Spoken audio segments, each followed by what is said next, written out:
You guys probably know because you can just look down and be like, oh yeah, there it is.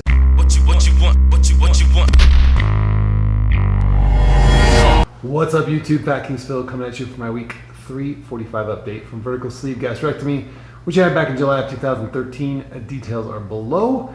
But more importantly, we are on the official week one end of my march towards plastics. So we have 11 weeks left. There are 59 workouts left because I did the one today before I end up going into the knife. So, what was last week like?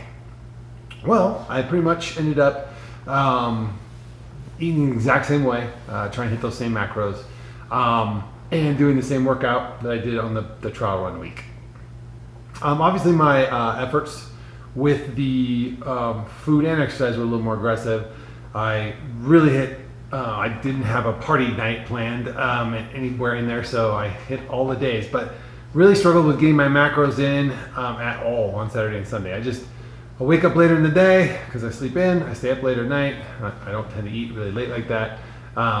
So when I wake up later, there's less time to get all that food in a given day. And so, yeah, if I eat later, I could probably do it, but I don't get hungry. Especially not working out. On my 2 rest days, I'm just like, whew. But talked to my coach, gonna do some tweaks. Definitely gonna at least shoot for the protein goal for next week, and then, or for next weekend rather. If I don't get the carbs and the fats in, I should still be decent for carbs if I'm getting all the proteins. It's gonna be pretty close. I hit my macros today though. It was right at the very end. I managed to squeak it in my last meal, so that was good. Today was my leg workout, and boy, that's a workout. That's probably the hardest I've worked at. All these workouts, I try and push myself to failure on the some of the sets that she has marked out for me, and I really do push. I've been pushing myself harder than I've pushed in a long time, which is good. And I can tell you, while the scale has probably only moved about, really from the time I started to now, which is really 2 full weeks, the scale's gone down about 2 pounds. I'm 233 today. And I remember I started at 235-ish. So 233 even. I keep seeing it fluctuating. I weigh every day and I log it every day. I think the great thing about that is old me would have freaked out about stuff like that, right? I think the growth there, I don't care what the number is really, because that's not my goal. My goal is to get as lean and as strong as I can get between now and surgery.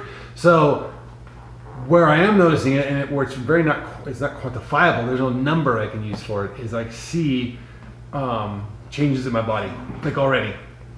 You guys might, I don't know, it depends on where I'm at, but I can see the little veins in my head coming out, my hands, my forearms. I tend to see the veins popping out. That usually means, and I tend to lose, that sounds weird, but I lose body fat from the extremities in. I think a lot of people do. So I'm noticing it more in my arms, but even in my midsection, I'm noticing that where the loose skin is,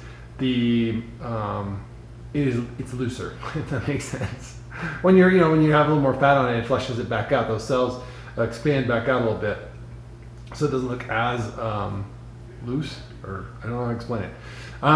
You guys probably know because you can just look down and be like, oh yeah, there it is. Yeah, that's been a good sign, and for that to happen within 2 weeks, and again, really the first week was just a trial run, that's impressive. Some troubles with the extra protein causing a lot of gas pain, just, oh God, all the time. So gonna have to modify that a little bit as well. But ultimately I am loving the workouts. I'm loving the fact that I finally can get my foods prepped and done in a reasonable amount of time. I've got a system down now that involves colored tape and all kinds of fun things, because of course it does, it's me.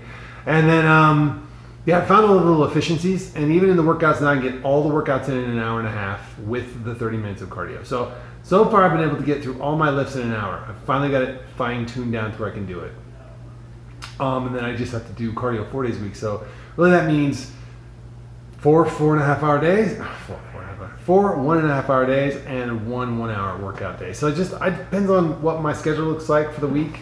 I might use Wednesday to not do cardio and use Friday to do cardio instead. Or maybe I don't want to stay late on a Friday, so I don't do that. I work out in the middle of the day at work, have a gym there, for those of you that don't know this. So for me, it's really healthy mentally as well to get up, get away from the desk, go to the gym, work out, and come back refreshed. And with a sufficient hairstyle, shower, back, no problems. I don't have to do my makeup or anything. It's awesome.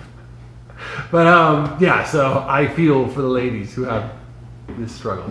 I cannot imagine having to worry about, not being able to work out in the middle of the day and just get right back to work. I'm having to stay a little later or come in a little earlier to make up that extra 30 minutes. It's working for me fine. I've given up all hope of getting up early and going in to do the cardio and the abs in the morning. I can just do the abs on the fly anytime. So I don't have to be at the gym to do the abs. So that's kind of nice. I can do it here. At night. I didn't do them tonight. Got to make those up. I'll have to do those 4 times a week as well. But I'll make those up the rest of the week. I can always hit those on a Saturday or Sunday too. Those are small enough to where I don't feel like that's interrupting my rest day in any way. Don't get me wrong. It's still work. But yeah, so that's kind of where we're at. A little trouble with the knee. My left knee is a little achy. My left hip. My left hip's the one that's kind of jacked up. Again, for those of you who don't know, from just being heavy all those years, the way my hips developed, my hip's a little out of alignment. I have to get the chiropractor to kind of pull it in. I have to have massage to kind of loosen the muscles up enough not to pinch the nerves. And so those two things together seem to keep me good. But now that I've been doing heavier leg stuff, or not heavier, but more of it, that has kind of been a little bit rough. So today I bought a knee wrap just to keep that knee good, because we have 11 weeks still. I cannot afford an injury.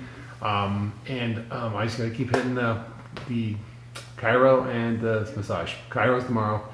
So just taking care of yourself. What are you going to do? You know your damage and you just treat it. Some folks ask me about pictures. I'll probably do pictures as I get closer. I think what I'll do is right before plastics, I will show where I started, because I took pictures when I started the workout. I'll do it at the 1 month, the 2 month, and then right before plastics. And then I'll just release them all at once right before plastics. And then we can revisit once all my swelling and healing and crap goes down. So it's a little scary. I'm not gonna lie. I do catch myself being anxious about the idea of recovering from surgery. I think that's more about me just having always been the one that everybody turns to for help, and being the one that always is the one kind of being relied on. And so for me to have to rely on somebody else, like physically, I know I'm not going to be able to be able to do a lot of things after surgery, which kind of unnerves me. There's, like I said, I think I said this before in the last video, there's some reasons for that in my past, distant past, that just I don't like to ask for help. I'm the first one to give it, but I don't like to ask for it. I don't like to accept it. And like I said, it's going to be an opportunity. Some things are lining up there though, and I've certainly had some very gracious, wonderful offers from so many people, and I do appreciate it. We'll see where the rubber hits the road. I think I'm really hoping, and I'm pretty sure my son's going to be out of college for summer break then, and hopefully his work schedule won't be too aggressive. If I could just overlap him with somebody else for a few hours, I think I'd be fine. And then my goal again, really to just try and get as healed as I can the first week, rest as much as I can, and then be able to work from home at least for the maybe week 3 if I need to. I'd like to get back into the office, to be honest with you. I'm going to go stir crazy sitting here by myself. So even working remotely, which I do sometimes, I still like to go into the office. And again, for me, being in the office means the gym, and which I'm not going to be able to do the gym. But I'd like to at least get on the treadmill and walk if I can walk, or bike or something. So we'll see. We'll see. So that's where it's at, guys. I know, not too exciting. I'm sure as it gets closer, it gets more real. It'll be something else. But yeah, this is a full-time effort for me. I'm choosing to be this extreme before plastics. And the reason I'm doing that is really for me to know for a fact that I did 100% everything I could to get as lean as I could, like to prove to myself that yes, to get rid of this, you need to cut it off. I know this, but I need to really feel it. And the only way I can really feel it is to know that I went to the full extreme of hiring a professional trainer, changed my eating, worked that plan relentlessly, to give myself that mental and emotional release of like, okay, it's okay to do this. I know, I didn't say I was right in the head. I'm just saying this is me. This is how I work. So definitely want to start, probably not soon, but in the next few weeks, I'm going to start tapping all my friends who've had the surgery and talk about, hey, what supplies do I need here? What should I be thinking about? I've got a great group of people that have gone and blazed this path before me. So yeah, so we'll see how it goes. And I'll be back next week to give you more updates. And hopefully we'll have something more interesting next week. All right, guys, I appreciate you taking time. And remember, it's good to be the king.